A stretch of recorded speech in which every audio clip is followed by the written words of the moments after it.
Estou o Atanásio aí.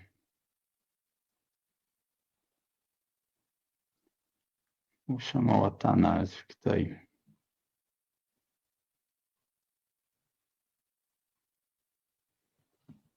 Atanásio. Boa noite, boa Seja noite. bem-vindo, irmão. Como que vai? Eu tô bem, você?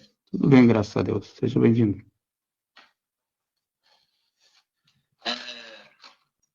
Sobre o texto, né, de Jesus, vamos saber. Eu entendo. Já tu viu a pergunta? Qual que é, Atanásio? Qual que é a pergunta? Não entendi. A pergunta, tu viu a pergunta? Olha qual que é a pergunta. Eu vou ler para ti. Ó. Se o Espírito Santo sabe o dia. Ah, tá, o Espírito Santo. E que ele citou ali o Jesus, eu conversei com ele sobre. Não, o Espírito Espírito Santo. Santo sabe, o Espírito Santo sabe. Sabe? Tá bem. Qual que é a evidência que ele sabe, irmão? 2 Coríntios, Hum, 1 Coríntios, capítulo 2, versículo 10 a 14. Você pode ler aí? Dei. Deixa eu abrir aqui. Mas foi a nós que Deus, por meio do Espírito, revelou o seu segredo. O Espírito Santo examina tudo, até mesmo os planos mais profundos e escondidos de Deus. Quanto ao ser humano, somente o Espírito que está nele e que conhece tudo a respeito dele, e quanto a Deus, somente o seu próprio Espírito conhece tudo a respeito dele. Não foi o Espírito deste mundo que nós recebemos, mas o Espírito mandado por Deus, para que possamos entender tudo que Deus nos tem dado. Portanto, quando falamos, nós usamos palavras ensinadas pelo Espírito de Deus e não palavras ensinadas pela sabedoria humana, assim explicamos as verdades espirituais aos que são espirituais. Mas quem não tem o Espírito de Deus não pode receber os dons que vêm do Espírito, e de fato, nem mesmo pode entendê-los. Essas verdades são loucura para essa pessoa, porque o sentido dela só pode ser entendido de modo espiritual. A pessoa que tem um espírito pode julgar o valor de todas as coisas, porém ela mesma não pode ser julgada por ninguém. Como dizem as Escrituras Sagradas, quem pode conhecer a mente do Senhor? Quem é capaz de lhe dar conselhos? Mas nós pensamos como Cristo pensa. Da onde diz que ele conhece o dia? Bom, o texto está dizendo assim, ó, no versículo 11, né? Pois pensamentos do homem, a não ser o espírito do homem que nele está, ou seja, o espírito do homem, né, que é o próprio homem, no caso, é a consciência do homem. O homem, em sua própria consciência, não sabe as coisas dele mesmo? O homem? Em sua própria consciência, ele não sabe as coisas dele mesmo? A sua consciência não sabe tudo sobre você? Quer dizer, Nesses seus pensamentos mais íntimos? a minha consciência, É. sim, sabe? Então, o Espírito Santo ele está sendo comparado à consciência do homem, né? Então, assim, pois quem conhece os pensamentos do homem, a não ser o espírito do homem que nele está? Então, quem conhece a não ser o próprio homem? É isso que o texto está dizendo. Da mesma forma... Esse é o 11 que tu está lendo? É o 11 que tu está lendo ainda? Da mesma forma, ninguém conhece os pensamentos de Deus, a não ser o Espírito de Deus. Ou seja, o Espírito Santo está sendo colocado como a consciência de Deus, que sabe tudo sobre Deus. Ou seja, ele sonda Deus. O próprio Espírito sonda Deus. Tá, só ali são pessoas diferentes, né, irmão? Atanásio. Isso está sendo usado de comparação, né? Ele está fazendo uma comparação com o Espírito do homem. Porque aqui, ó, se tu for colocar como isso, como a própria consciência de Deus, do Espírito, mas para ti não é isso. Ou seja, o Espírito não é a própria consciência de Deus para você, e sim uma pessoa distinta. Não, presta atenção. Ele é usado como comparação. O Espírito Santo aqui está sendo comparado com a consciência do homem. É isso que eu estou dizendo. Não que o Espírito Santo seja a consciência de Deus, mas o Espírito Só Santo... que a consciência do homem, tu fez essa mesma comparação com o homem. Isso, exatamente. Então o Espírito Santo, ele sonda a mente de Deus, né? Ele sonda os pensamentos de Deus. Então ele conhece os pensamentos de Deus, né? Então, obviamente, ele sabe de hora. A ausência de uma pessoa num texto não anula a sua existência. Só ali, ó, presta atenção, meu irmão Atanásio, só um momento. Olha para te ver o que diz aqui, ó, no texto, ó. Tu já leu o texto? Sim, já. Olha que fala aqui o texto, ó. Vou mostrar. Ó, quanto àquele dia e hora, ninguém sabe. Ninguém. Nem os anjos no céu, nem o Filho. Somente o Pai. Então, para você, é trinitariano, correto?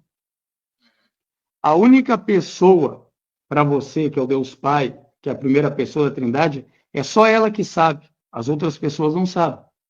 Tu que é trinitariano.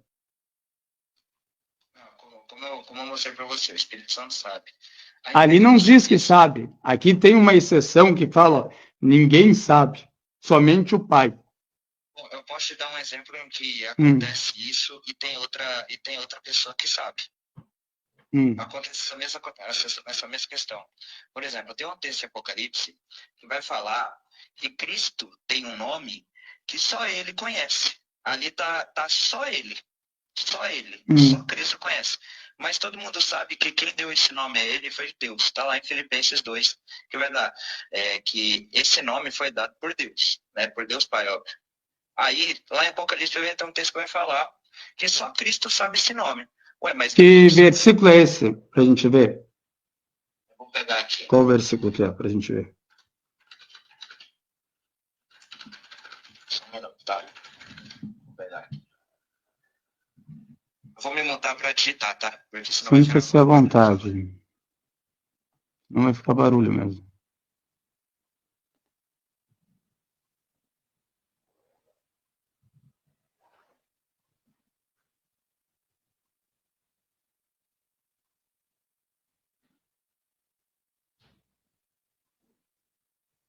Apocalipse 19:12.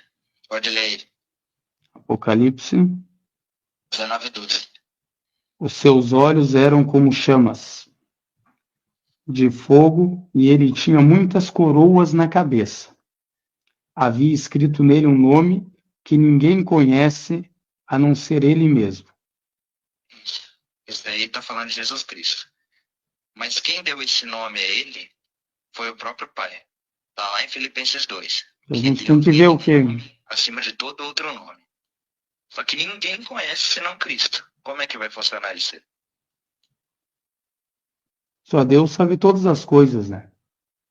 Sim, é isso que a gente está falando. Só Cristo conhece. Ó, presta atenção. Tem uma exceção, não tem? Não, calma. Para te entender uma coisa, meu irmão. A exceção, ela acontece para os seres humanos, para as criaturas, não para Deus. Quando eu falo uma coisa assim para ti, deixa eu te explicar, Atanásio Alco. Se eu falar para ti, ó, só eu conheço sobre o que eu fiz ontem à noite. Quer dizer que Deus não sabe isso? Eu acho que sabe. Entendeu? É isso que eu estou querendo te dizer. Deus não entra nessa exceção que você quer colocar. Porque Deus é onisciente e sabe todas as coisas. Por isso que eu estou te falando que essa terceira pessoa da Trindade, ela não tem o conhecimento desse dia. Não, mas o Espírito Santo não é onisciente, então ele não entra nisso aí. Segundo você, ele é onisciente. Isso. Só como eu te falo, calma. Para mim, ele não é Deus. Por isso que eu estou falando que ninguém sabe, nem o Filho, nem os anjos no céu, e também nem o Espírito Santo sabe sobre isso. Mas daí entra na questão de que você não acredita, mas eu acredito. Aí já vai para outra questão. Não é questão de eu acredito ou não. O que a Bíblia fala? A Bíblia fala ninguém, ó, vou ler de volta, irmão Atanásio, para te entender o que eu quero, onde eu quero chegar. Ó, meu irmão, o que está falando aqui, ó? Quanto àquele dia, ninguém sabe. Aí ele começa a citar, por exemplo, eu falo para ti assim, ó, irmão Atanásio, olha, ninguém sabe o que eu fiz ontem. E ainda eu quero dar, assim, enfatizar algo também, algumas pessoas, que você pode pensar que elas sabem, porque elas são próximas a mim. Aí eu falo para ti, Atanásio, nem o José e nem o Pedro sabem. somente o fulano. Aí eu cito somente o João. Eu posso só dar mais uma questão que eu esqueci de mencionar sobre esse texto aí. Tudo bem. É que eu ia começar a falar sobre ele. Esse não saber aí, eu entendo na linguagem semítica, tá? Eu entendo na linguagem semítica, em que não se leve no literal essas palavras. Por exemplo, eu vou dar 2 exemplos, mas no final eu vou explicar o sentido que eu acredito que tem esse texto aí e eu vou dar um texto de base, tá? Tudo bem. É o seguinte, por exemplo, quando Jesus voltar, ele falou assim, nem todos que dizem Senhor, Senhor entrarão no reino de Deus. Aí ele vai dizer, afaste-se, eu não os conheço. Sendo que ele conhece sim, mas é que eles não são dignos da presença dele, não são dignos de entrar no paraíso. Então esse não conhecer já não tem um sentido que é realmente não conhecer. Tá? Esse é o primeiro ponto. Isso aqui foi escrito em grego ou em que isso aqui? O quê? Esse... Não, é escrito em grego, mas expressa uma linguagem semítica, tá? Olha, se essa questão, se tu vai ver uma linguagem semítica, meu irmão, tu pode usar em tudo. Por exemplo, imagina se tu querer usar essa linguagem semítica, como por exemplo no hebraico, Elohim, então tu não poderia nem falar que Jesus é Deus nessa questão, vamos falar que Teós ali significa Elohim. A gente teria um grande problema. Por exemplo, se alguém é chamado de Elohim, é o suficiente para ele ser Deus, por exemplo, se a gente vai entender como está nessas línguas semíticas, ou seja, Jesus falava o siríaco, que é um dialeto do aramaico, ou o hebraico, podemos falar, ia ter outro sentido totalmente diferente, entendeu? Se a gente vai para essas línguas, é isso que eu estou querendo te mostrar. Cristo é Deus não só por ser chamado de Deus, tá? Isso é o que eu estou falando, isso não é o suficiente. Mas agora, continuando, sobre esse não saber, eu entendo que é no sentido de não me é permitido revelar. Ou seja, a ninguém é permitido revelar, nem os anjos, nem o filho. Somente o pai é permitido revelar. Né? Eu vou usar um texto de base, eu vou usar um do Antigo Testamento e um no Novo para confirmar o que eu estou dizendo. Tudo bem. Então, Cristo ele fala, ó, não é permitido ninguém revelar, nem os anjos, nem o filho, mas somente o pai é permitido revelar. Tá? E um texto para usar de base quanto a isso é Oséias 8, versículo 4. Na Septuaginta é a mesma palavra, tá? Na Septuaginta no grego é a mesma palavra usada. Espera aí para a gente ver, irmão. Deixa a gente pegar o texto aqui. Tá, pode pegar. Se quiser, eu tento abrir aqui. Não. É 8 quanto, Oséias? 8:4, na Septuaginta, que é o grego. Assim, calma. Não, calma. Agora, presta atenção, meu irmão. O texto do Antigo Testamento foi escrito em que língua? Hebraico. Tá, o que está me trazendo uma tradução? É porque o original que temos hoje, né? O hebraico ele se perdeu totalmente. Então, o original mesmo que temos hoje é Septuaginta. Só como se a gente tem o... Ó, meu irmão, até nos manuscritos do Mar Morto, a gente encontrou vários manuscritos em hebraico. Não, sim, mas o mais... Como que você perdeu? É o que mais é confiável, entende?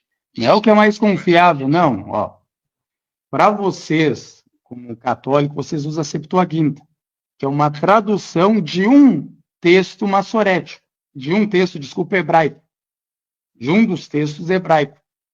A gente também tem um texto massorético, a gente tem um texto samaritano.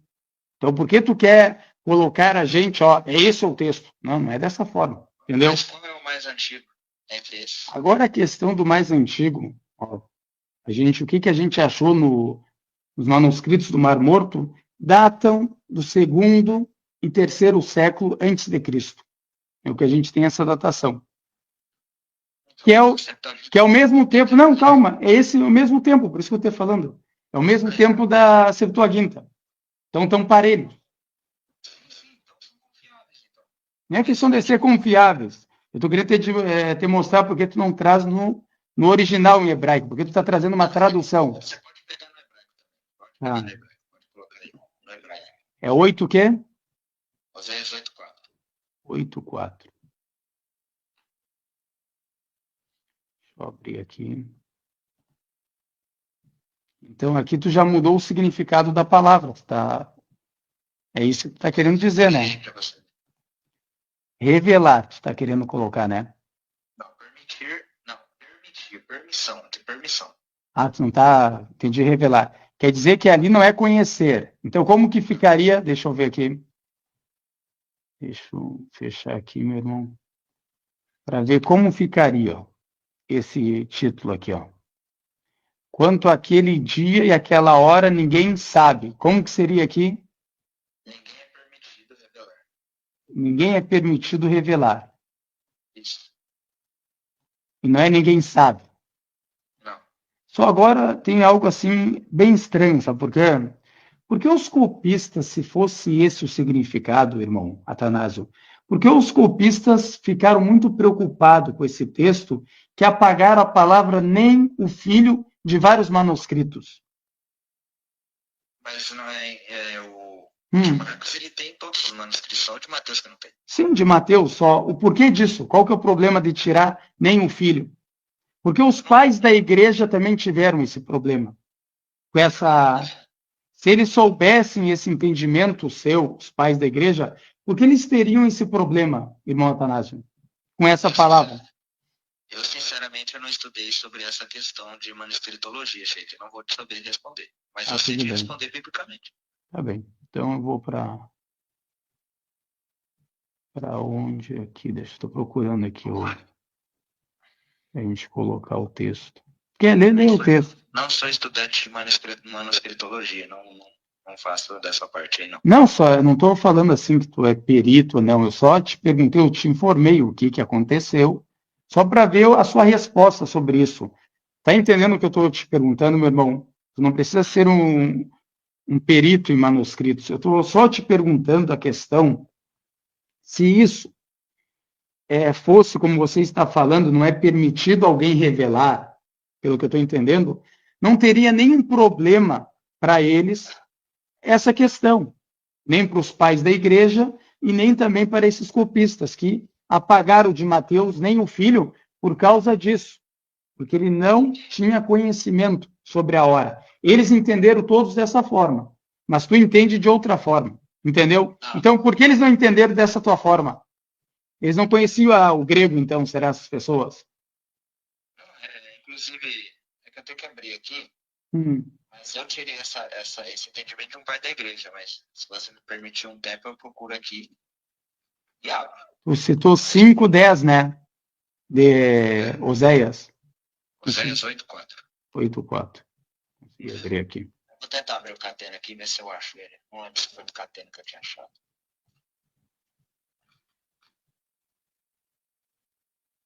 Aqui achei o texto, é esse, ó. Eles estabeleceram reis, mas não da minha parte. Constituíram príncipes, mas eu não o soube. Da sua prata e do seu ouro fizeram ídolos para si, para serem destruídos. O que tu quer aqui? Então, aí tá falando que Deus não soube que instituíram príncipes, mas será que é no sentido de não saber realmente? Deus Altíssimo.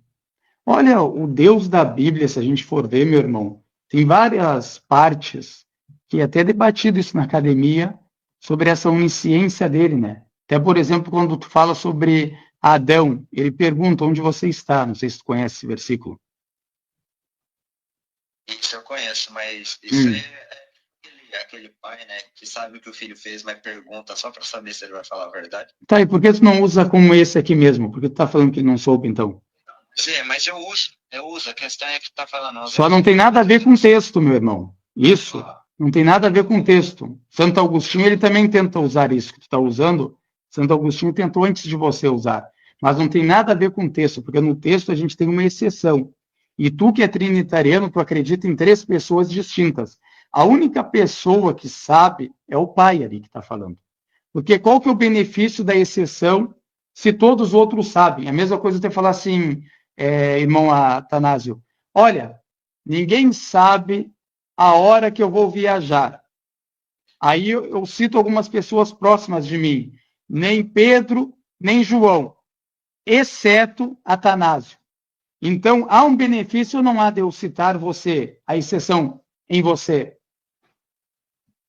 Então, como eu falei, Cristo ele não poder revelar naquele momento faz parte de sua missão messiânica, tá? Ele não pode revelar? Quem que proibiu ele de revelar? Oi? Quem que proibiu ele de revelar? Quem falou para ele, tu não pode? Quem consegue falar para Deus, você não pode revelar algo? Quem é esse ser? O pai, quando ele assumiu o servo. O pai, quando ele se assumiu servo. Calma, eu falei errado. O filho, quando ele se assume servo do pai, ao assumir a figura humana, ele passa a ter uma submissão de servo ao pai. Quer dizer que ele deixa de ser Deus nessa situação? Não deixa. Só como que ele vai ter uma submissão a alguém e continuar sendo Deus? Como isso? Um Deus submisso, então? Submissão hipostática. Agora tu tem um Deus submisso aqui. Se ele não deixa de ser Deus, ele não deixa de ser Deus, e ainda tem essa submissão, então temos um Deus submisso a outro Deus. Sim, de certa forma sim. É uma submissão funcional. Entendi. Então é um Deus submisso a outro Deus. Continua. Da mesma maneira que você tem esposa? Eu tenho. Isso. Você, como homem da casa, a sua esposa não é subordinada a você? Ela é ser humano que nem eu ou não é? Sim. Tá bem. Mas ela não é subordinada. Tu tá falando de um Deus submisso a outro Deus, amigo. Tu vai comparar com o exemplo de duas criaturas. Pelo amor de Deus, né? Estou dando um exemplo para você entender. Não é entender, Atanásio. O problema, Atanásio, meu irmão, é tu querer colocar um Deus submisso a outro Deus. É isso que tu está fazendo aqui. Tu mesmo admitiu, as pessoas estão aqui, estão vendo na rolagem. Tu mesmo falou que é um Deus submisso a outro Deus. Porque Jesus é Deus. Né? Tudo bem, tu entende dessa forma, mas como a gente vai falar que existe só um único Deus, se a gente está falando que tem um Deus submisso a outro Deus, um Deus subordinado a outro Deus? Isso é politeísmo. Ou, presta atenção, irmão Atanásio, enoteísmo. Sabe o que é enoteísmo? É aquelas pessoas que acreditavam que tem um Deus maior e deuses menores. Só que não entraria no enoteísmo, né? Se fosse na questão de acreditar em três deuses e adorar os três, seria politeísmo. Enoteísmo é tipo os testemunhos de Jeová, isso aí é enoteísmo. Mas... Só tu agora se tornou um sem querer, então, Atanásio. Afirmando isso. Não. Agora, deixa eu te explicar, então. Se tu não se tornou. Tu falou testemunha de Jeová. Vamos para a testemunha de Jeová agora. Testemunha de Jeová fala, Jesus é um Deus, mas não como um Deus Jeová, correto? Tu, quando afirma que esse Deus é submisso a esse Deus, como que são iguais? Se um é submisso ao outro. Agora eu te volto à mesma pergunta que tu fez para mim. Quando tu falou sobre eu e a minha esposa, se ela é submissa a mim, quem é o maior? Quem é o cabeça? O maior é o pai. Eu tô falando entre eu e a minha esposa. Quem é o maior? Você. Tá bem, deu. Já respondeu o que eu queria. Sinta-se à vontade. Então pronto. Mas a questão é que eu disse, não é errado. Não seria errado falar que Deus é submisso a um outro Deus, até porque Jesus Cristo é Deus. Tá? Da mesma maneira que não é errado em falar, em assumir, tá? Isso aqui escandaliza os cristãos, os protestantes pelo menos, em falar que Deus morreu na cruz. Não teria problema. Vocês até falam que a mãe que Deus tem mãe, vocês falam, não é católico? Isso, não é? Mas você sabe por que Deus tem mãe? Sim. Porque não que ela seja mãe da natureza divina dele, mas que ela é mãe da pessoa que tem a natureza divina. Só, então ela não seria mãe, né? Literalmente ela não seria mãe, Atanásio, nisso. Porque tu ia colocar ela mãe só sobre a natureza humana, não sobre a natureza divina. Então ela seria mãe de um humano, não de Deus. Por exemplo, quando a sua mulher gera um filho, ela gera uma pessoa ou algo? Uma pessoa. Então, óbvio. Então ela é mãe de algo ou uma pessoa?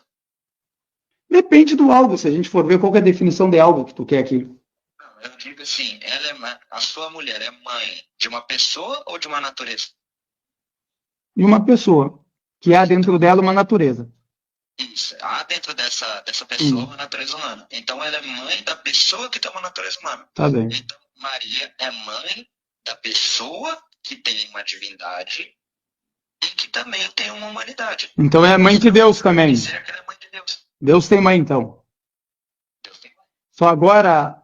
Funcionalmente, sim. Logicamente, Atanásio, quem que vem primeiro, a mãe ou o filho? Nesse caso, foi o filho. Aí, ainda bem que tu foi honesto, Atanásio. Ainda bem que tu foi honesto. Você quiser fazer um malabarismo, mas... Nesse caso, foi o filho. Esse Atanásio, hein, Atanásio? Seja bem-vindo, Atanásio. Tem mais alguma coisa para falar, Atanásio? Não, só isso mesmo. Seja bem-vindo, meu irmão. Deus te abençoe. Só pessoa cheia pra você falar um pouco com ele. Ele é melhor que eu em explicar essas coisas. Eu não sou muito técnico. Mas é isso, obrigado. Seja bem-vindo, Atanásio.